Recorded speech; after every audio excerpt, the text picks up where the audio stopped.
Tell us about the link to a famous department store. For business as usual. Well, it's about Selfridges. There's no getting away from it. The plot is about a young girl who has left university and wants to earn her living in London before she gets married. She wants to prove to herself and her family that she can support herself. This is in the 1930s. So it's not unusual for women to work, but it's pretty unusual to have such an obvious motivation for the character. Her fiancé does not approve. So she comes down to London and tries to get work and ends up getting work in the very large department store between Marble Arch and Oxford Circus, which is called Everyman's. And there are only two candidates. One is the present day Selfridges, and also Marks and Spencer's. Now I don't think the Marks and Spencer's building existed in the 30s. I think it's a bit older, sorry, a bit younger. So it has to be Selfridges, and everything in the novel involving the architecture of the store, the culture of the store, just makes it so obvious this has got to be a Selfridges novel. Selfridges was a very important department store at the time, so that's what it has to be. Okay. When was it written? 1932. So early 1930s. We are still at the end of the Depression, and there is quite a bit in the novel about social conditions. There's one moment where Hilary, who is the leading character, she looks out of her office window and she can see old ladies picking through the rubbish bins trying to find food from the staff canteen, that's unusual. You wouldn't normally get that kind of period detail. What's the publication history of the book? Well, it was written by Jane Oliver and Anne Stafford, and these were pseudonyms. And this was, I think, the second of their novels, and they went on to have a very long and very successful career writing historical novels and romantic present-day contemporary novels. But this is the second one. I don't actually know what the first one is, but this one did so well, it was republished many times in library editions.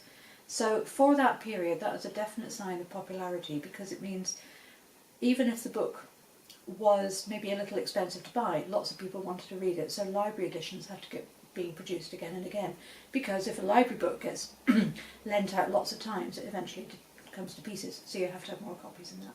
So it clearly was very popular, and it launched their careers. Now I've read the sequel to this novel. I don't think it's as good, but they went on to the historical genre instead and had real success there. So what is the plot, and who are the main protagonists? Okay, so Hilary Fane is the girl who comes down from Edinburgh. She's had her year at university. She doesn't want to get married straight away. She's engaged to a surgeon in an Edinburgh hospital, and he goes, okay, if you must. But he thinks it's a bit beneath his dignity for his wife to go off and work when he can support her. So she wants to work with books, and she thinks she could make quite a good typist. She gets the job as a typist and then moves her way up in the department store to the library. And this is another thing that marks it as clearly being Selfridges, because the Selfridges library was very important. It was as big as the Boots library. Obviously Boots had more branches, but as a destination to get your library books, Selfridges was important. So Hilary works in the library and basically sorts people's lives out. And there is romance. And she has trouble back in the rooms in the boarding house she's staying in. So it's about life in London for a single woman who has a profession, who wants to enjoy herself, but small things and big things set her back. And then there are subplots, like one of her colleagues is pregnant. And for a 1932 novel, to have a character who is pregnant, who is not married, who wants to have the baby and keep it, and the protagonist needs to try and help this woman to sort this out, that is really unusual. So for that reason, the social detail, I think this novel is pretty important. It's also delightful. It's an absolute joy to read. I found it in a second-hand book sale. I was at a literary society meeting and someone brought some books to sell from her collection that she didn't want, and I thought this looks interesting. It cost me £2, and I read it on the way home and I nearly missed my stop. And I think a book that nearly makes you miss your stop is worth publishing. What can you tell us about the authors of the book? You said there were pseudonyms, Jane Oliver and Anne Stafford. Well, this is the problem. I don't know very much about them. I started by browser searching, and I very quickly found that Jane Oliver was a pseudonym, and that was my first discovery. I knew nothing about Anne Stafford, and Anne Stafford is actually far less easy to research. I found that Jane Oliver was a pseudonym for a person who lived in the New Forest in Hampshire called Helen Rees. and she'd been written about in the early 1980s in a newsletter of a local history society. So I contacted the local history society and explained that I was wanting to find the heirs to this person's estate.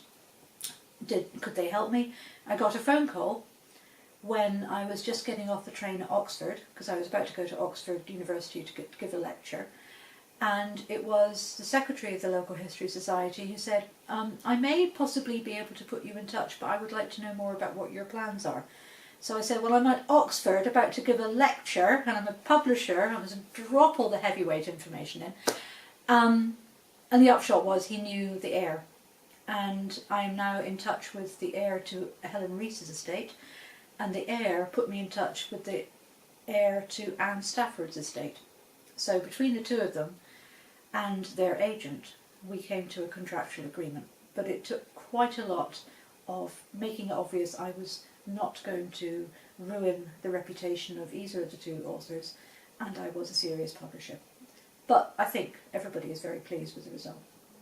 So who will the book appeal to? It'll appeal to anyone who likes reading a story set in the 1930s in London about women and work and libraries and what it's like working in a big department store.